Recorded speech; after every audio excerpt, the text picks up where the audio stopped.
Why choose a Sleep Number smart bed? Can I make my site softer? Can I make my site firmer? Can we sleep cooler? Sleep Number does that. Cools up to 8 times faster and lets you choose your ideal comfort on either side. Your Sleep Number setting. Enjoy personalized comfort for better sleep night after night. It's the final days of our Black Friday sale. Recharge this season with a bundle of cozy, soothing comfort. Now only $17.99 for our C2 mattress and base, plus free premium delivery. Prices higher in Alaska and Hawaii. Check it out at a Sleep Number store or sleepnumber.com today.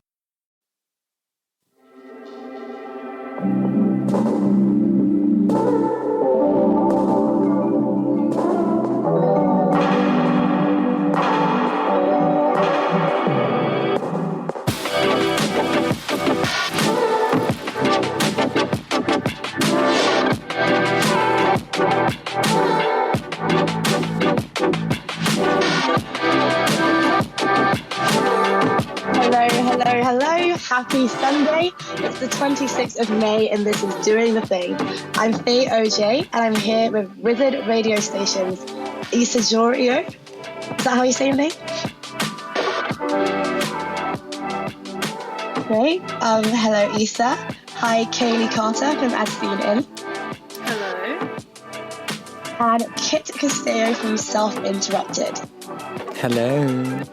Well, we are going to be talking about everything happening in our worlds this week. So before we jump into any topics, I want to get a sense check of how everyone is feeling this Sunday. Good vibes. Love that. Yeah, good vibes. I can't hear Issa. I'm going to be so honest. If you guys can, let me know. But I can't hear you, Issa. No, I can't. So if it's just me, cool. If not, so sorry. But I'm good, personally. I'm good. How are you? I'm great, thanks. Should we, Issa, do you want to say hello? No. All right. Perfect. So I'm good. Love the good vibes. I feel like I'm always so much better when the sun is out, which is really hard in London because you step out in like a tank top and it's sunny and then it's raining. And that was me last night. I went out with like a bandeau and I was drenched. And my Uber driver was like, "Where is your coat?" And I was like, "Good question. Yeah. Is that home?" Always bring a tote with a coat in, or like a little jumper, something. Definitely. Yeah. 26 years in the UK, like I should be in by now. But you know, sometimes you just choose like the outfit over practicality, and I feel like a tote. Down. I don't want to be responsible for a tote. You know, I don't. I get that. Yeah, that's so real. To be fair, today's been so confusing. Like, I keep looking outside and it's raining, and then I look outside again and there's sun, and I'm just like, what? No, literally. Like, it's not even like light rain. It's full on showers. And then I was taking my dog for a walk, and I was taking him around like a field, and heavy shower. Then just to like sun within the space of like a couple of minutes, and I was like, okay, now what's this tea? What's going on here? You don't know. It's crazy. Honestly, UK in a nutshell. Like I feel like for real. Weather, politics. You just never know what you're gonna get. Yeah. But yeah. before we start there, I wanted to ask if you guys had seen what happened with Nicki Minaj over the weekend. So she had a concert in Manchester, but she was arrested in Amsterdam for drugs. This is just a bit of a mare, to be honest. Yeah. I did, yeah. I saw well, I was kind of like, I was boots on the ground. Like I felt like I was there. Like on TikTok, I was watching everyone's like, and it was like an active thing. Like someone had posted a TikTok within like a couple of minutes and it had like 60K likes. Like people were invested. And like all these people making their way to the Co-op Arena in Manchester, which has had like a rocky start. Like it has had like awful. It's had, if you don't know, it's had dates for shows postponed, including Olivia Rodrigo. And now they have like Nicki Minaj, one of like the biggest rappers. And it's not the arena's fault. She's literally been arrested. There's some kind of like, there's something going on with the Co-op Arena. I don't know. Yeah. Allegedly. Yeah. Allegedly. Yeah, I saw this video actually. I hadn't been keeping up, and this morning they all just like flooded my TikTok, and there was this video, and it was, I mean, you guys might have seen it, I think it went viral pretty quickly. It was this guy, and he was like, "Nicki, I was praying for you, girl, like, I wanted you, like, to be good so bad," and then all of a sudden he just flips it, and he's like, and I own this business. Can you help Yeah. me promote my business? And she's like, girl, not this. She did But though. she respected it. He was like, learn from the best, and she was just like, fair enough. Like, Fierce. so Real I guess she's recognises released. real. I don't really know. Yeah, exactly. So I don't even know what is actually happening with her, other than she's back, kind of, but not for the people of Manchester. I believe she paid she like paid, I don't know, like parole. Girl. Yeah. I don't know. But yeah, I don't know. It could all just be like whatever. But yeah, I heard that she did that and then she's out. But I don't know if it's been like postponed to like a different date or something. But I can only imagine like concert stuff so jarring. Like imagine Honestly. paying for all that travel and then a hotel. Oof. Yeah, no. No, it's a lot. I do feel like it would. I think there are a few select celebrities that this would happen to, and I feel like Nicki Minaj is just up there. I just feel like there's always something. I don't want to say it's like, I don't know. I don't want to say it's karma or anything. I just feel like the energy surrounding her isn't necessarily positive. I don't have any like strong negative feelings about Nicki, and I don't wish that on anyone. I'm just like, why did this happen? But I guess I feel like that's she's life. been in some questionable trouble recently. I'm just like so far removed from it, but yeah, there's a lot of online war against Nicki at the moment. So, on the topic of concerts, how do you guys feel about 3-hour concerts? Right, who wants to take this? Because I've got thoughts for sure. If you have thoughts, go ahead. Okay. I'm intrigued. So I read the. We had little notes for this one, right? So it was something to do with Billie and Taylor are having beef at the moment or something. Billie said something about Taylor, I don't know. And I can understand the criticism towards the albums being released with like one extra song and it's like a whole paid thing. I completely agree that is probably just not the vibe. Like we don't need to be releasing 10 versions of the same album with like a couple of differences. But I don't think she can criticise the 3-hour concerts because surely you'd want to pay to see as much of your favourite artist as possible. And she's not being held at gunpoint to do these 3-hour shows, right? As far as I'm aware, she's put these shows together, and I feel like that's valid. Like, no, when she said no one wants this, I think people probably do want that. So don't worry. So for context, I think Billie Eilish was just giving her thoughts as she does in tweets and interviews and expressing that she feels like it's environmentally irresponsible to release, as Kayleigh said, different versions of albums that aren't really unchanged. And she also said that in terms of like 3-hour concerts, nobody wants them. She called them psychotic. So I think in both expressions, she didn't explicitly say Taylor Swift or she didn't explicitly say Beyonce. But obviously, they both did quite iconic concerts last year. So Taylor Swift with Eras and Beyonce with Renaissance, which I have to say, personally, Renaissance wasn't long enough for me. It could have been 24 hours and I still would have wanted more.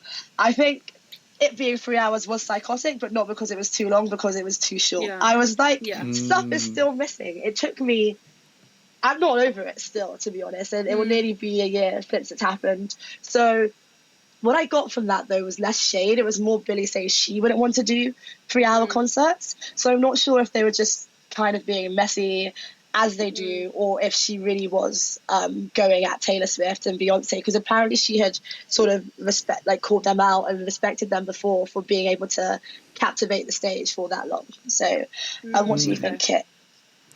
Yeah, I mean, I think in terms of a take on like the album side of this like argument, there's like a couple of different points. So for the vinyl, I think that it's kind of this is what kind of, can I swear, pisses me off. This is what pisses me off about the whole like vinyl thing is specifically on Taylor's end. When she was releasing 1989 Taylor's version, they had all of these different colors, like 4 different color variants that I don't even know if they had an exclusive song, but it was just a different color variant and a bit of Taylor Swift lore for you. When the original 1989 vinyl pressing, there was an exclusive pink vinyl that like goes for thousands now. Like it's really, really rare. So I think as a vinyl collector, when you see that there's like an exclusive version of a vinyl coming out, you're like, okay, fierce, let me go ahead and buy, because in a couple of years, this is an investment, right? So maybe you buy all 4 because they're only available for 48 hours. Then week of release, she releases them all again and they're still up on her store like nothing's happened. And that to me is crazy, because not only have you produced 4 different types of albums that are the same, and then like if it was like a limited run, like maybe like 20,000 of each, like fierce, because then it makes it special. But because God knows how many of those vinyls are now just sitting in a warehouse collecting dust, not doing much, because Taylor Swift is big, but having like so many versions of an album, that's the vinyl side, and that's like obviously not sustainable. Moving on to like the digital album side, I just think it's basically, there's like this thing going on right now for the battle for number 1 with Billie and Taylor. And what artists seem to be doing at the moment is putting out different digital versions of their album to kind of push their numbers up. So Taylor's released live audio from her concert onto different albums, etc. And I saw a TikTok today that was just saying you're just abusing your fans just to get like a number 1 spot, because you're not really changing that much about this album.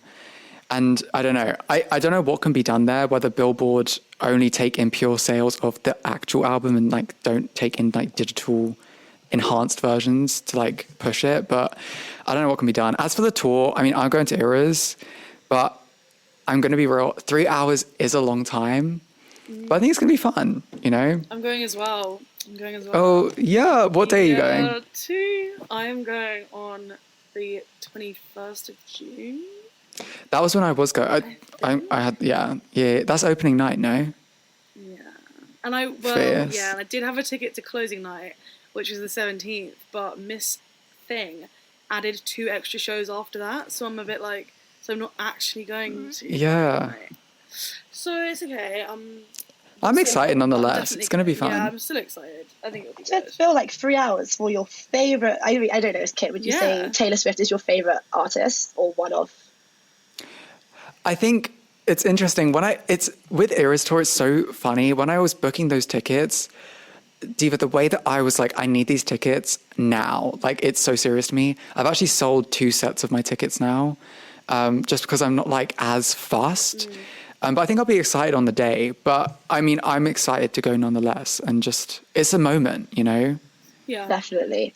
I think for me, it's sounding a bit more of like a Taylor problem than a 3-hour concert problem. But that's just me.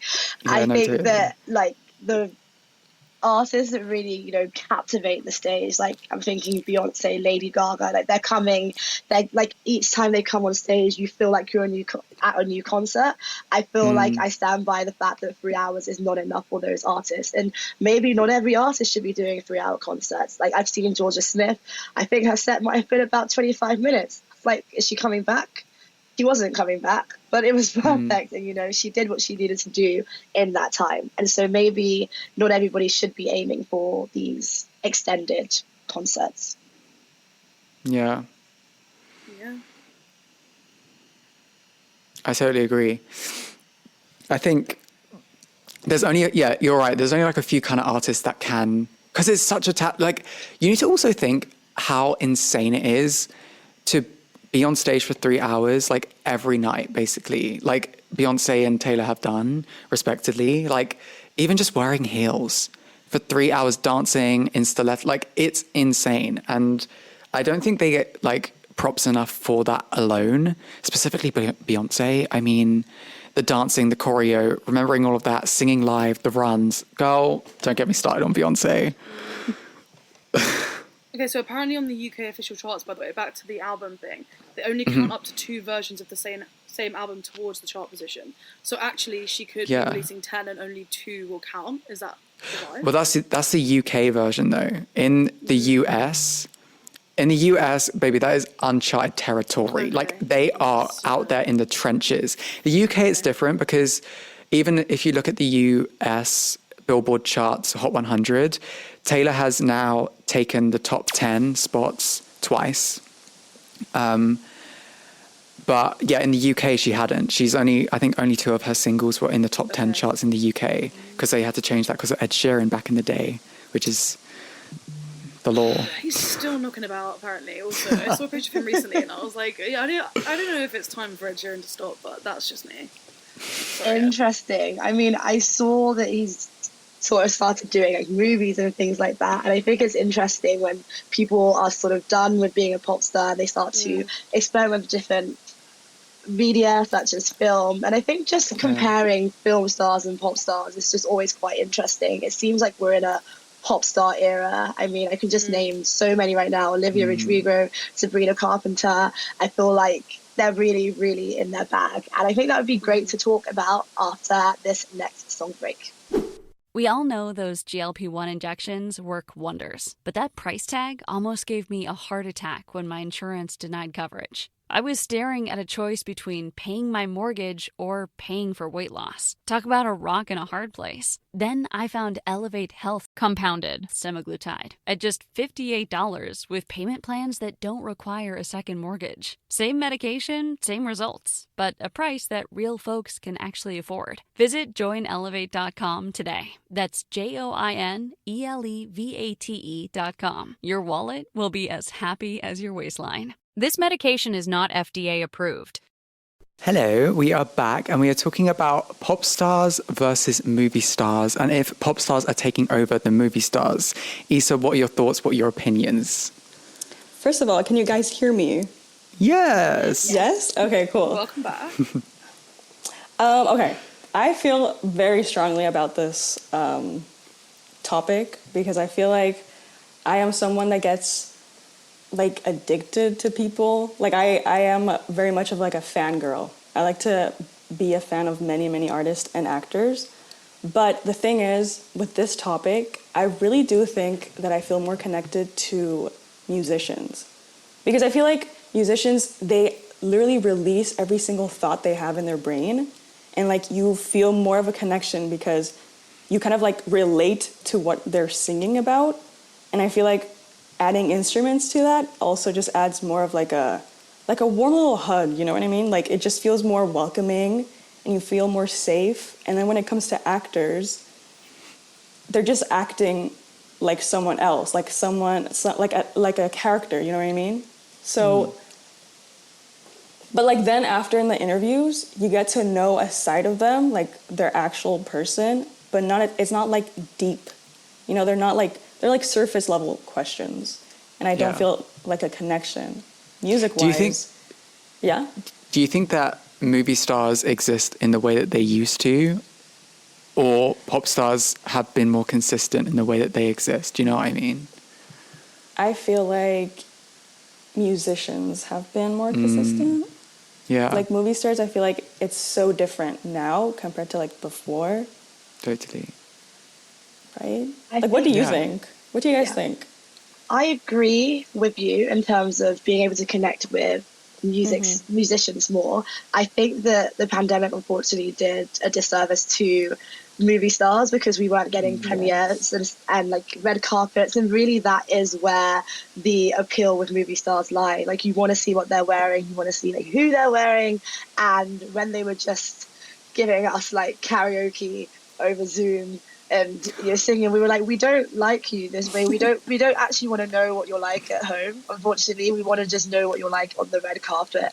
And I think that we're seeing the fallout of that now. But I think another thing with movie stars is when they play these really interesting characters and then you hear them in an interview and you're like, oh, you're actually like kind of boring. Like you're not actually like as interesting as the characters that you play. And so it's like harder to connect with. Yeah. Yes. So definitely. My tea is that I work in film, and so I work around these big actors all the time, and they are exactly that. They're just like not anything like the people that they present themselves, even on like press tours. They're still acting at the end of the day. There's just so many times I've worked on a film and I've been like closely with an actor and then watched their little press run, and I'm like, that's who is this we're trying to force? So I think for me, I don't even know, because I love film. I think to me like an actor is more exciting, and I find movie stars more exciting until I then meet that person and my life is shattered. But I think the excitement is still there, but that's probably just because of the fact I like what they're doing, and I know what they're doing more than I understand like musicians, but I still do like really like musicians, and I do agree like they're a lot more relatable. Like you can hear what they're thinking, like you said. So yeah, I definitely still entertain that industry. Yeah. I kind of live for a pop girl. Like, Yeah. I think at the end of the day, like a pop girl, there's something, because the thing is with like pop stars is that I have my retainer in. I just remembered, like I forgot to take my retainer out. That's why I'm lisping. But the thing is with like pop girls, like for example, Olivia Rodrigo, Miley Cyrus, like we've grown up with these divas. Like that is my sister biologically. So when you grow up with them, you hear all this drama and then they release it in a song, and that's when you feel the most connected. And there's also different levels. So like you say, like if you're a fangirl, like you know all of the tea, all of the drama, right? And then you're listening to the songs and you feel like, oh, I'm the person that gets this. People don't. When you're watching a film, I don't know if you have that same kind of like connection to them. Because I don't know, like take someone like Zendaya, for example. Obviously, like so many of us watched her grow up on like Disney, and like now we see her in these incredible roles, and that is like really lovely. But there isn't nothing to do with her, but it's like not the same like seeing that in comparison to like watching like Olivia Rodrigo blog, I guess because she's always in your face, you know. But yeah, there's definitely something to be said, and like also with the old Hollywood-esque Hollywood actors. I remember seeing an interview with Jennifer Aniston. Is it from Friends? Is that her name? Jennifer Aniston? Yeah. And she was like, there are no such thing as movie stars anymore, which I thought was kind of camp of her to say, because there definitely is. But I understand where she's coming from. There's like the mystique and that kind of like, everything is recorded and everything is, everyone knows what's happening behind the scenes now, which is great, obviously, on so many terms. But also there's not that mystique to it anymore, which I think kind of takes away from the movie star aspect. Well, On a side note, you and Olivia Rodrigo definitely could be related. Like I see We it. are. She's my cousin. Kidding. It's Thank you. That's so interesting. sweet. With the Zendaya piece, I was honestly like sitting on my hands, like, don't say this. Like, I don't want to say it publicly because I love Zendaya. Like, I've loved her since I saw her on my screen, Shake It Up. But her acting actually has not graduated from Shake It Up. Like, her acting is still very much Disney Channel. And I think that she, in my humble opinion, and I think that she is one of the few examples that she's so likable, and her stylist, like the way they work together, the things they create is art itself. Like, I would love to watch a show about them doing, you know, styling for the Met Gala, styling for the June red carpet, all of this stuff and everything surrounding her, and who, like, the brand that she's created, I think is so amazing that I still will watch anything that she's in. But when I actually sit and look at the acting and the facial expressions and the reactions, I'm like, this is actually Disney Channel acting. Like, Challengers was a Disney film to me. No. In all honesty. I'm so sorry. Have it paused in my front room right now. Like, I'm literally rewatching. How dare, Loki? How dare? I'm so sorry. I do sometimes like agree. I think I can agree, especially when she was doing MJ and like the Spider-Man franchise, because that's definitely like catering towards that sort of like tween audience in a way. But I was watching Challengers today and I was like, I don't know. I kind of think some of the things were really good. But then again, you're kind of right, because I don't even know what else, other than those two things, since Disney Channel, I have to compare that to. Well, Like, I'm gonna have to I have to stick up for my sister Zendaya, because when it comes to like, I can understand where you're coming from, specifically with like red carpets. I think that she is just a very enthusiastic person, and she has that Disney face. Like, it's just the movement, you know. But there are certain Disney actors, I'm not gonna say names, but certain Disney actors where have you guys seen the Just say names. No, I don't know her name. Her audition tape came out on Twitter for like Gossip Girl or something, and it was super overplayed and super like, that to me is Disney acting, bless her heart. And I'm sure she can act in different ways, but maybe she was just told to do that. Zendaya, to me, I understand where you're coming from, but like when you look at something like Euphoria, I'm like, this is not giving Disney. Like, her like screaming around a room. Like, to me, that's not Disney. Completely But different. I can see where you're coming from in terms of like interviews and stuff. Like, she's so facially motivated, I guess. And she gives a lot in the face. But I haven't seen Challenges. I'm seeing it this week and I'm excited. What are your thoughts, Issa? On Zendaya or Challengers? On either. I haven't watched Challengers. Well, I watched the first part. Okay. And low key, I was kind of bored. The acting, there wasn't acting. Like, I was watching and I was like, okay, like everyone's like hyping it up too much. They're like, oh my God, this is like the best movie ever. And don't get me wrong, like I love the director, Luca, but like, yeah, but like it's artsy. I like the shots, the camera movements and everything. But the acting is not giving acting. It's camp. Like, it's camp. I don't think it's Oscar worthy. I do kind of, but I will humble it for this. I think it's just so camp. Like, everything that happens in it is just like, you know, yeah, I don't know. People that are saying it's so amazing, like filmmaking wise and like story wise. Okay, guys, it's not that deep, but on a surface level, it's very enjoyable. I think, for me. I don't know what that says about me. I don't even care for tennis, really, either, so I don't really know what that is saying about me, but, yeah. I forgot about Euphoria as well, bringing that back. That's how... Have you seen Euphoria, Faye? Like, how... I don't think that's Disney-esque at all. So, honestly, I haven't seen Euphoria, and when this idea of, like, Zendaya's acting was first brought to me, I was like, you guys, I was outraged. I was like, what are you talking about? Like, there's nobody like her. Like, she's probably, like, the best actress of our, like, generation coming up. And then my friend said that like a role that she does in Euphoria, which I won't say so passionately as I haven't watched it, but it's quite like playing a drug addicted teen is relatively, and if I'm like you know, reducing this and the impact, then I'll just put my hands up because I haven't watched it. But playing a drug addicted teen is like a relatively easy role to like for anyone to step in. Like, you don't necessarily need to be the best actress to play a drug addicted teen. No, I think it's deeper than that. Euphoria is dark. Yeah, it's it dark. was.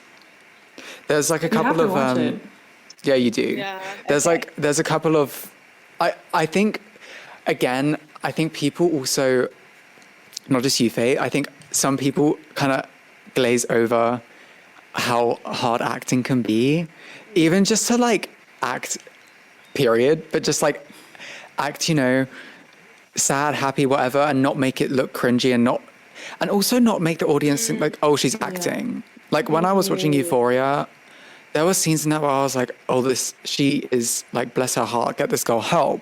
And I was like, oh no, sis, that's Zendaya. Like, you know, like, do you know what I mean? And there's like so many scenes in Euphoria where it's just, the acting is so incredible. So I think, I don't know, I think people are also maybe highly critical of her because she's had that Disney past. And if she's had that before, it makes me think like, would you even think like, oh, this is kind of childish acting if she hadn't been on Shake It Up? But because you have that experience of her, you're kind of like taking it back there. I don't know. Yeah. But I mean, that's your opinion. And I think that's so valid. Like if you see that, I appreciate that.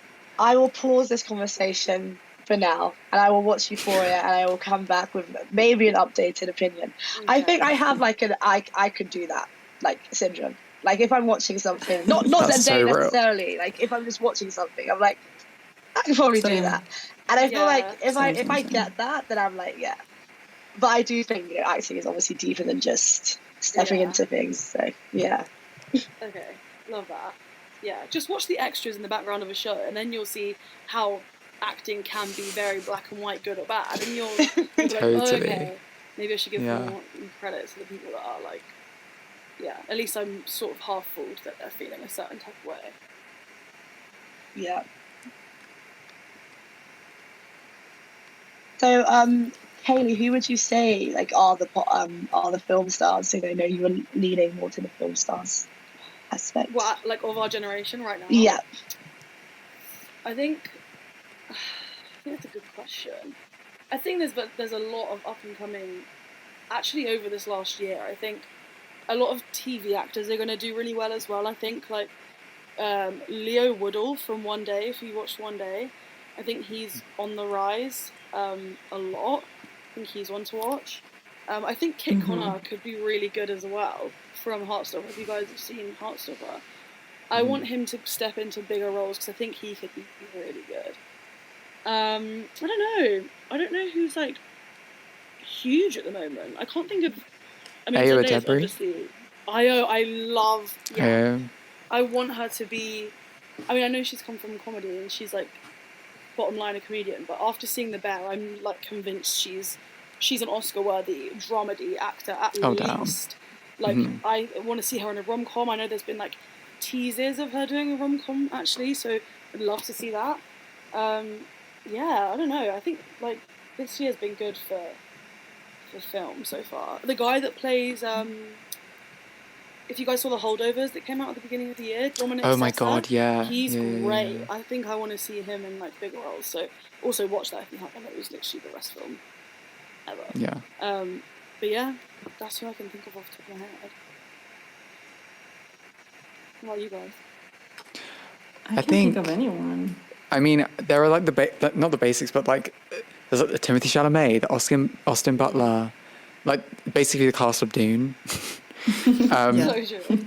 You have like them, but I understand like going back to that like Jennifer Aniston thing where he like back in the day it was like the Julia Roberts and the Hugh Grant, and you know you had these like big names that it just felt so much more special. But I think a really damning thing when it comes to like celebrity in general is social media.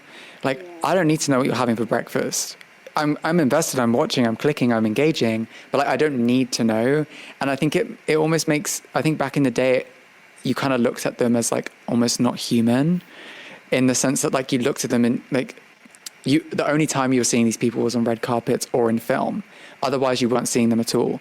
But now we're seeing them like literally going for a walk or something. So it humanizes them and it doesn't make them those stars, I suppose, is what like Jennifer Aniston was like pointing at. And where this like argument comes from, like, are they like movie stars or whatever anymore? But then again, I don't know why that would then make pop stars more, I don't know, have more edge to them. But yeah, I completely agree. Like I think that social media has ruined the mystery of the celebrity. They used to only exist when they wanted to be seen, and now they exist. Totally. Period. Like we see them every hour of every day. So I think that was what's made them like less maybe exciting. But yeah, I don't really know the pop star like. Because I guess we said that that's been quite consistent, right? Like you've always had a big pop star. There's always been someone there. But I mean, I guess like obviously social media has impacted that as well. People actually succeeding with music through platforms like TikTok. Like it's definitely changed. I just don't know like how to compare. I guess it works in almost like the opposite way. So with music, you want to, as Issa said, connect to the artist. So you want to go to their tours, you want to go to their sightings. Whereas like with film stars, maybe the disconnect is what keeps you there. So when you don't feel like you can reach them, you're like more interested in them. So I think that it could work that way. Because I know like I was seeing a clip of Sabrina Carpenter and I just love her, honestly. I don't even listen to her like that, but you know there's people that are just like, you're cool, like you're good vibes. Like the way she changes her outro to like Max the City that she's in, she'll like pause to do Q&A. Like I don't know if you saw the TikTok of a girl that she gave the microphone to, and the girl's like, oh yeah, my boyfriend's like slept with my mum, and Sabrina's really in there like, yeah, keep talking. Like she's not even like, are you okay? It's just like, I want to know the tea. And I think seeing things like that really add to the experience. Yeah, 100%. Oh my god, what do you think? I never heard about the Sabrina and the fan. I have my whole For You page is like filled with Sabrina Carpenter right now, and all her shows. I love her. I also don't listen to her music that much, but all the videos out there just like makes me want to listen or like follow her. Yeah. Yeah, no, for sure. She's so gorgeous. She's like truly. Yes. Oh my god. Really is. Right, so I'm just so glad that I'm looking out of my window and it's still light. Like I'm like that's one of my favorite things about summer. Like we just have these 3 months where we can all be happy and go on walks. So we're not worried about the day, the time ending. But this session, or this part, has come to an end. So we are going to go into the next song, and then we'll be back for the final part of today's show. It's been so fun. I actually don't want it to end. Hello everyone, welcome back to Doing the Thing. I'm Kayleigh, one half of the As Seen In podcast. I'm joined with Kit, Issa and Faye today, and we are going to talk to you a little bit about Glastonbury. Now, Glastonbury's coming up in a few weeks actually, so I'm going to open the conversation. Guys, has anyone been before, or is anyone going this year? No. Wait, before we start, sorry for interrupting, I want to know what it is, because I have no idea. I've never heard about it ever in my life. This is shocking news to the system, to Truly. be honest. No, like breaking, low-key. It's just a massive festival here in the UK, and it's just I want to say every year, right? I know there was the missed year because of COVID, but every year it's like the biggest artist. Usually, we'll get onto that because I don't know how I feel about the lineup this year, but usually the biggest artist. Last year was Elton John, I believe. Oh wow! Loads of stages, loads of things to do. There's like bingos, there's pubs, there's lots of camping, and I'm sure a lot of dirty people Mud. after 5 days. Yeah. Oh my Totally. God. Have you been? No. No one's been. But I haven't. Nope. No, I haven't been either. Does it appeal to anyone? Like, would you? Great question. Like, I was just about to say, I've never really felt the appeal. I feel that they're definitely opening up the types of artists. So I know SZA's performing this year, Dua Lipa, but I feel like it was geared to a very specific like type of the UK before. Like, I know when Jay-Z, I don't know if he was headlining or on the lineup, but there was like this huge outroar, and then he came with like a guitar and did an Oasis cover, and I think that highlights like the kind of people it was geared towards. So yeah, I've honestly just never felt the appeal. That's so valid. Yeah. I don't think I've ever felt the appeal. I think last year I saw a lot of people that I know start to go. I don't think it's something that people really go to in their teens. Dare I even say it's more like a 25 plus kind of vibe. Yeah. Like, as you were saying, obviously Oasis is very much the vibe of like, I think they try to appeal to everyone, so they just throw in the biggest, like, whoever it is at the time. But I don't know, it looked really fun. A lot of people looked like they had a lot of fun last year. I just think the reality of it is not what I'm seeing through these social media posts. No, and I always like last year I was watching Elton perform. Close personal friend Elton. That's crazy. Same basis. No, I was watching him, and I was like, okay, so now I'm sitting in the comfort of my home, getting multiple camera angles. Yeah. Why the hell would I want to be minimum 100 rows back? And I'm tall. I know that I would not be able to see Elton John. Well, I understand like the experience. I think it's more just being able to say that you've been than actually enjoying, because valid. I am not a camper. Like, I'm so dead serious when I talk about this. Like, when I tell you, me up in Glastonbury, it's not happening unless I have like a VIP experience, not to be a diva. Like, it's not going to happen. No, divas allowed. Yes, divas are allowed on Doing the Thing, and I'm dead serious. No, because divas like, allowed. If it was a 10, like, God forbid, it's like that thing where it's like, would you rather be in the woods with a man or a bear? Would you rather be at Glastonbury or at home? Diva, I know the answer. Like, I'd rather be at home, you know? No, it just seems like the trenches to me. And also, sorry to go on, something about like music festivals is like, when is bedtime? Not to be like ridiculous. 10 o'clock music off, let's go to bed. Because I can't have any of you been to festivals? What's the situation? And why are you dragging me to a silent disco at 3 a.m? I don't need to do that. What's your experience? What festivals have you been to? I used to do Reading a lot in like my mid-teens maybe. And I enjoyed for the first few times, and then it did go on a bit. Each year I was like, what am I actually coming back for? Because it's just, I don't know if it's just that one, because I know that they definitely, that their demographic is definitely that sort of like teenager, late teens, totally, whatever. yeah. But I just had so many like nasty experiences. Like, people always just on another level, on another planet, I should say. You know, had a man come into my tent and how do I say, poo on the floor in my tent once. Yeah. What? Yeah, and he was, I think, was on some sort of hallucinogenic because I could hear him outside my tent before he came in. This is like what woke me up. And I thought there was two people. He was like having a full-on conversation and like answering as if someone else was talking, and I was like, oh, sketchy vibes. Plus I was in a tent on my own, which was probably error one. But yeah, he sort of like came in and did that. So I think my festival days are probably over. Yeah. I don't know about you guys, but mine are probably over. Unless I'm glamping or, like you said, VIP Diva, fine. But this, yeah, it was bad. I'm so sorry that happened to you. That is traumatic. It's okay, guys. This isn't traumatic for me. This is very, like, surface level. Cool. UK festivals are like that, I think. Did you go back? Like, have you gone back to the festival? I did go back that? one time since. And it was alright, it was fine. But, yeah, no more camping. Maybe glamping or hotel only. Period. Isa, have you been to a festival? No, never. No, because I'm poor, guys. I don't have money. I don't have money to my name. I looked at the prices for this year and I was like, no, what's going on? What are Glastonbury tickets saying? Like, how much are they? Oh my. Like if you bought them first hand, not resale. Yeah. You're still forking out a good 400 quid, I think, minimum. Yeah. It's a lot. Oh it's my a lot. God. Even just for the basic camping. Yeah. And you have to be on it. Like, you buy them before the headliners are even released, which I think is kind of sketchy vibes, just because, you know, you're supposed to be going there for the music, but kind of just... And you were mentioning the headliners before, so what's your beef with them? What's the tea? I don't have beef. I love SZA. I think SZA's amazing, but it doesn't... I think what the thing is that it doesn't match up to what they've been doing. Maybe they're trying to, like, re-strategize, but it's not like they need to. I don't know.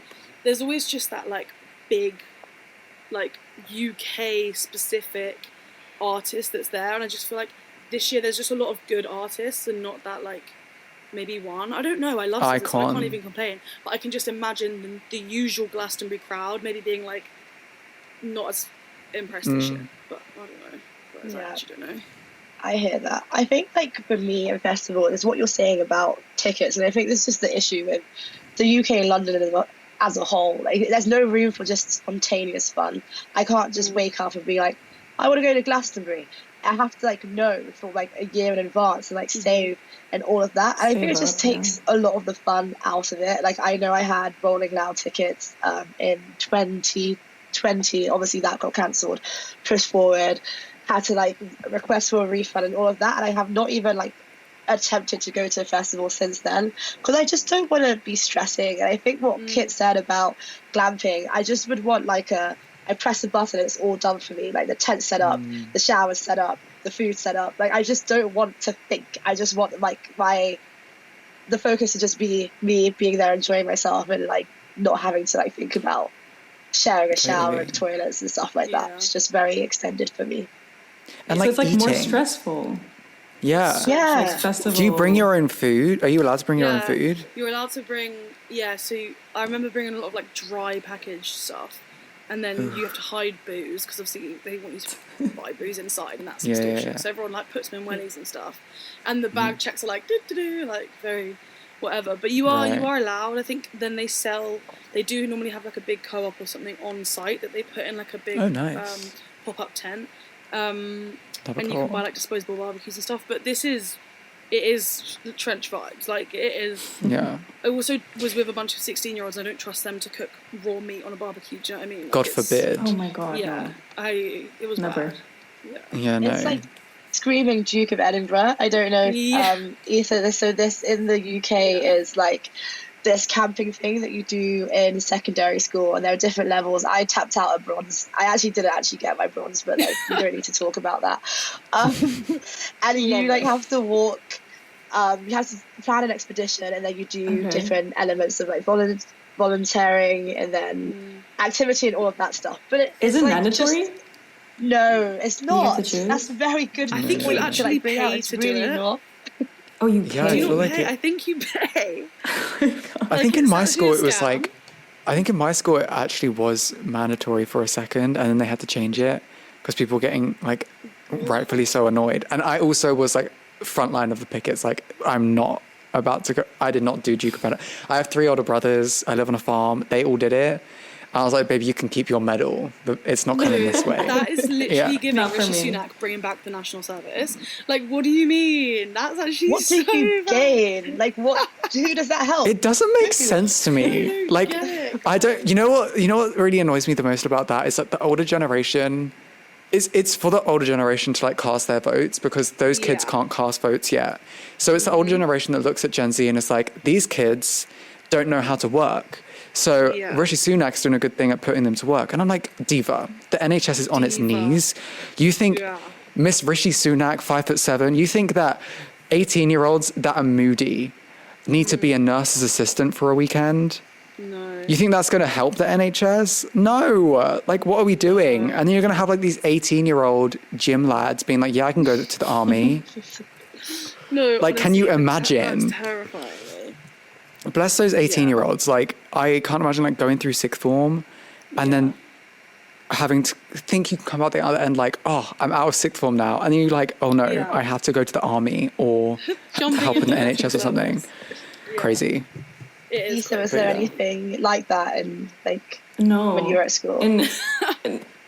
In Mexico, never. No, we weren't even allowed to go on school trips. Like Really? it wasn't like an option.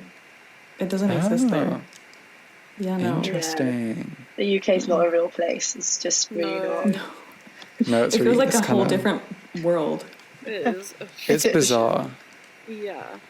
Yeah. It For is sure, weird bizarre. vibes. Wait, I have a Weird question, a random vibes. question. Just I want to throw that out Go. there. Do you guys actually like to eat beans with toast? Yeah, Yeah. Diva, of course. Yeah? Is it good? I've seen pictures and it's just like What do you mean? It's really it's interesting because like people from the outside of England are like, this is awful. I don't think that about like other cultures' food, and I'm like, I feel like beans is like No, the but I most. feel like it's the No, I'm not pictures. saying that's you. Yeah. The pictures do look a bit rogue because it's like Yeah, runny yeah. beans on toast. But the thing about beans on toast is like we come to this place for like, what's that AMC ad that Nicole Kidman does? We come to this I place did. for memories. Like that's me when I'm eating beans and toast. Like we That come to is this place so for the cool. experience, and you have to eat the beans on toast in a specific time so it doesn't go soggy. Mm. Like there's an art to it in a way. Yeah, I mean, I it's guess very the beans. serious. Mexico, there's beans as well. It's just Famously, yeah. yeah. It's the pictures that people release, like the It's really yummy. It's Ignore really them. yummy. or for like sure. that And- sausage, like blood No, sausage. don't Ooh, get that. blood. Oh, from the fish and chip, the red one. Yeah, I forget what that's Like, called. it's I'm called there is a something. It's beans called- that have the... the beans, the sausage in the beans. Do you remember those? Like the little Oh, cans that used to come I with this. I don't they know actually if came. that's They what came you're up with the vegan version. I'm tapped in. Yeah, no, I'm. talking about. Really? Yeah, Really? Ew, sorry for yeah, no, that. no. There's. I forget what they call it. It's like an encased sausage that you can get at the fish and chip shops. That's like bread. Yeah. But yeah, Honestly, beans on toast are everything. I just hate hearing us defend the things that we defend our country on. It's so ridiculous. Like we'll be like, yeah, government's crap, parliament's crap, but beans and toast, like don't. Yeah, don't come how for dare that. you knock it till you I'm drop. sorry. I'm Honestly, sorry. no, you're fine. You're so fine. No, you're I think we good. could actually talk about this all day, but unfortunately, it's come to an end. So this has been such a great conversation. So varied. You know, we're giving you beans, we're giving you Yes. Glastonbury, we're giving you everything. And again, I just want to say, so that no one comes for me, I love Zendaya. Like you won't find a better fan than me, but I just have to be honest. You know. It's time for the final song. I hope you all have a lovely week. And if there's anything else that anyone wants to say, any closing messages, you have the floor. Have a Where good can we bank find you holiday, all? I guess. Oh, yeah, that's probably more important. Let's start with you guys Issa. go. Oh Yeah. my god. Okay. I have a podcast. It's called Life with No Warning. I talk about my life, how I've been like traveling everywhere. It's just basically a diary where I just share about all my experiences, like living abroad in Paris, living in Mexico, then going to Abu Dhabi, you know, all of that stuff. And then also I have my Instagram, which is Jorio. And that's pretty. Oh, and I have my radio show on ZARD Radio that I go live every Sunday. And again, I talk about my life, just like topics of things I've been doing during the week. But it's like a cute little conversation. So yeah. Love. And you guys? What's the show? Simple. You can find me on Instagram at fe.oj. I feel like every time I'm on this, I'm like, my podcast's coming back. It is. I just don't know when, but it's called The Motion. So feel free to go and look at the past episodes. Love it. Kayleigh.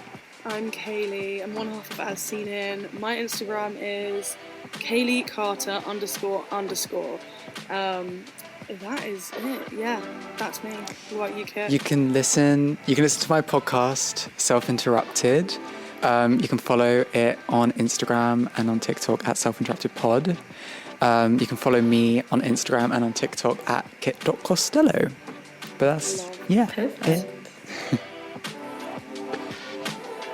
Perfect.